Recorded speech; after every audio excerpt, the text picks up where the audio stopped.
High বন্ধুরা, কি অবস্থা তোমাদের? আমার অবস্থা তো ভালো, কিন্তু ভিডিওর প্রতি তোমাদের অনাগ্রহ দেখে আমি একটু হতাশ।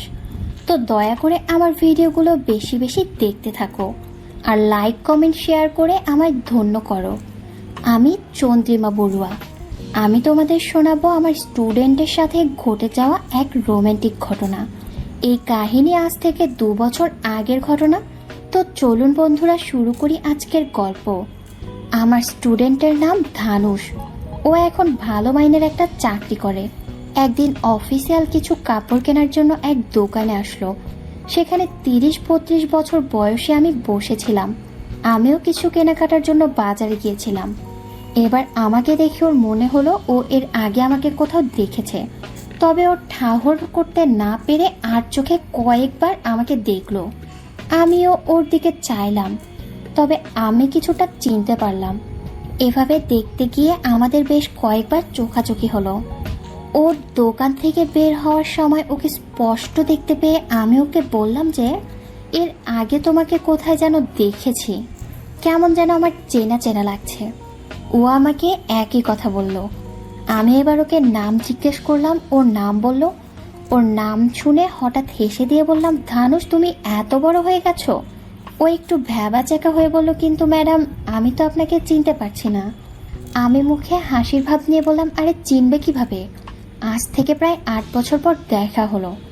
ও আবারও আমতা আমতা করে বলল, কিন্তু ম্যাডাম আমি এবার বললাম, আমি তোমাকে আগে স্কুলে পড়াতাম, ভালো করে মনে করে দেখো। এই কথা বলার সাথে সাথে ওর মনে পড়ল। ও এবার খুশির ফোয়ারা তুলে বলল, কত বছর পর আপনাকে দেখছি, কোথায় ছিলেন এতদিন? আমি বললাম, এই দেশেই ছিলাম। সে অনেক কথা, সব বলবো তোমাকে। আগে আমাকে আমার বাসায় একটু লিফট দাও কষ্ট করে। ধানুষ আর না করতে পারলো না। ও এবার আমাকে ওর গাড়িতে বসতে বললো আর ও গাড়ি চালাতে লাগলো। টুকটাক কথাবার্তা বলতে বলতেই ওকে আমি জানালাম আমি গতকাল এই বাড়িতে এসেছি। এতদিন বাবার বাড়িতেই ছিলাম। স্বামী মারা যাওয়ার পর থেকে বাবার বাড়ি ছিল আমার মনের মন্দির। আসলে মেয়েদের স্বামী মারা গেলে স্বভাবত তারা বাবার বাড়িতে আশ্রয় নিয়ে থাকে, কারণ মেয়েদের শেষ আশ্রয়স্থল হচ্ছে বাবার বাড়ি। আমি ওর সাথে অনেক গল্প আলাপ করলাম, ওর বর্তমান অবস্থা সম্পর্কে জানলাম। তাতে বুঝলাম ও এখন বেশ মহাসুখের দিনাতিপাত করছে।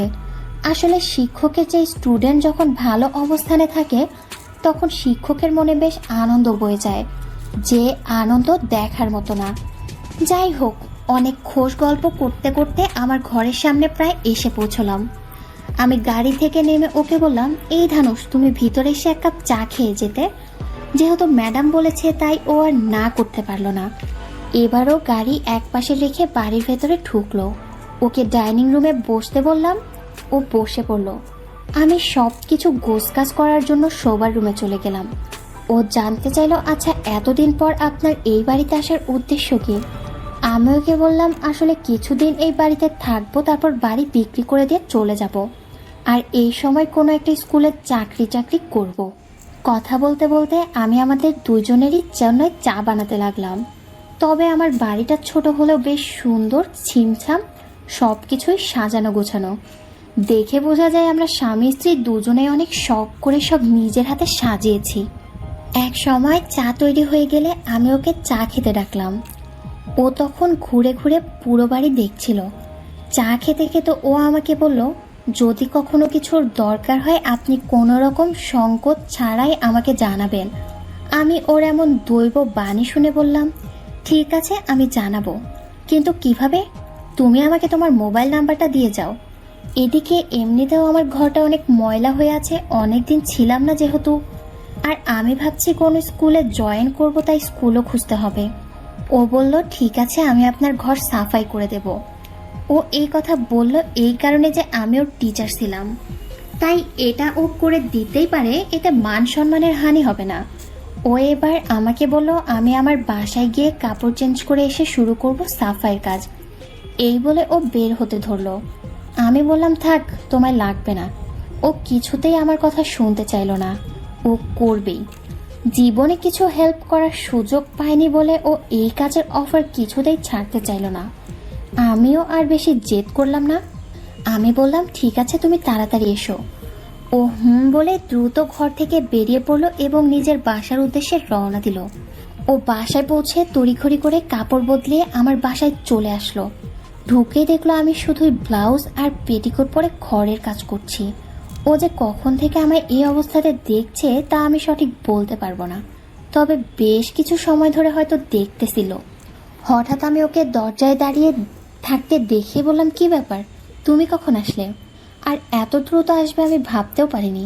ঠিক আছে, তাড়াতাড়ি আসছো যখন কাজে নেমে পড়ো। ও আর সময় নষ্ট না করে শার্ট খুলে কাজে লেগে পড়লো। এদিকে আমি আমার কাজ করতে লাগলাম। এক সময় কাজের প্রেসারে ঘাম বেয়ে পড়তে লাগলো আমার শরীর থেকে।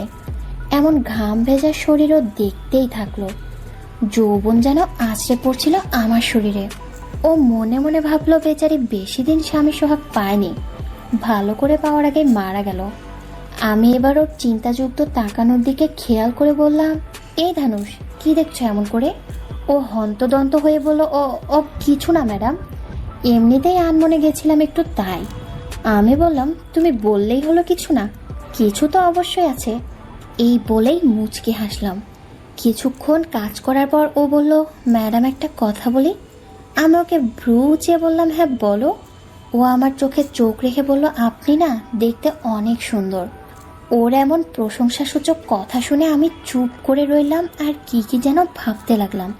বেলা গড়িয়ে যখন দুপুর হয়ে আসলো আমি বললাম, উফ, প্রচুর খিদে লাগলো আমার, তুমি হালকা পাতলা কিছু কিনে নিয়ে আসো, আমি তোমায় টাকা দিচ্ছি।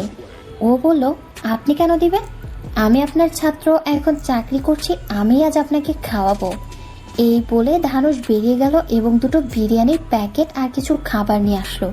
ও যখন খাবার নিয়ে ফিরল তখনও দরজা খোলাই ছিল। দরজার সামনে আসতেই দেখলো আমি সোফার উপর শুয়ে বুকের উপর হাত দিয়ে আছি। সেই আগের মতো দরজায় দাঁড়িয়ে ও খুঁটিয়ে খুঁটিয়ে আমায় দেখতে থাকলো। কাপড় ঢেলে পাহাড় দুটো যেন বেরিয়ে যেতে চাইলো। অপূর্ব আমার দেহের গড়ন। ও পায়ের দিকে তাকিয়ে দেখলো এক পা ভাঁজ করা, অন্য পা সোজা। আমি চোখ বুজেছিলাম তাই আমি ওর এমন লুকিয়ে দেখাটা টের পেলাম না। আমাকে এই অবস্থায় দেখে নিজেকে সামলাতে অনেক কষ্ট হলো। আমার শরীরের রং ছিল ফর্সা আর সেই সাথে গোলাপি রঙের একটা ব্লাউজে আমাকে অনেক কামুকি লাগলো। ও এবার মন্ত্রমোহিতের মতো আস্তে আস্তে এসে আমার ভেতর বাহির দেখতে লাগলো। কখন যে ও সব ভুলে অজান্তেই বোলাতে শুরু করলো টের পাইনি। অনেকটা সাহস করে কম্পিত চিত্তে আস্তে আস্তে ছুঁয়ে দিল। স্পর্শ পেতেই আমি ধরফড়িয়ে উঠে জিজ্ঞেস করলাম, এই কি কি করছো তুমি? আমার এমন ধমকের কথা শুনে সাথে সাথে ওর মুখ লাল হয়ে গেল লজ্জায়। ওর মুখ থেকে কোনো শব্দ বের হলো না। ঠিক মনে হলো ও কারেন্ট শক খেয়ে মূর্তি হয়ে গেল। ও এবার বিদ্যুৎ গতিতে আকস্মিকতায় ছুটে যেতেই আমি বললাম, অনেক পাকা হয়ে গেছো তুমি, তাই না? এসব খাবার খেয়ে নাও, অনেক কাজ এখনো বাকি পড়ে আছে। খাওয়া শেষ করে আমরা আবার কাজে লেগে গেলাম।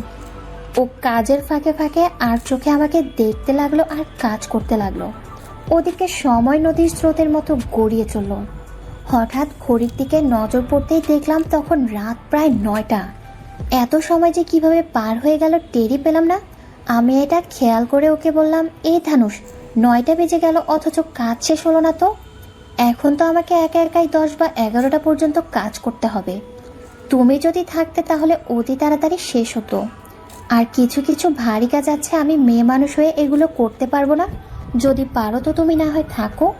ও এবার মুখে হাসির ছাপ নিয়ে বলল, ঠিক আছে ম্যাডাম, আমি বাসায় ফোন করে দিচ্ছি, বলবো যে আমি বন্ধুর বাসায় আছি, কাল সকালে যাব। আমি ওকে এমনটাই বলতে সম্মতি দিলাম। রাত প্রায় 11টা 30 নাগাদ কাজ শেষ হলো। আমি বললাম, আমি আর থাকতে পারছি না, গা কেমন যেন ছিটবিট করছে, আমি গোসল করে আসছি, তুমি এইটুকু শেষ করো। এই বলে দেরি না করে আমি বাথরুমে চলে গেলাম। গোসল শেষে যখন আমি বের হলাম তখন আমার পরনে একটা ট্রান্সপারেন্ট নাইটি ছিল। বন্ধুরা, এখন আমি আমার সম্পর্কে কিছু বলি আপনাদের। আগেই বলেছি আমার গায়ের রং ফর্সা আর ফিগারও আকর্ষণীয়। এমন অবস্থায় আমাকে দেখেও চমকে উঠল। বন্ধুরা, আজ এই অবধি। এই গল্পের পরবর্তী অংশ শুনতে চাইলে আমার চ্যানেলটি সাবস্ক্রাইব করে আমার সাথে থাকো। আর হ্যাঁ, আমার ভিডিওগুলো দেখার জন্য তোমাদের অধিক আগ্রহ পেতে চাই আমি। সবাই ভালো থেকো, সুস্থ থেকো। ধন্যবাদ।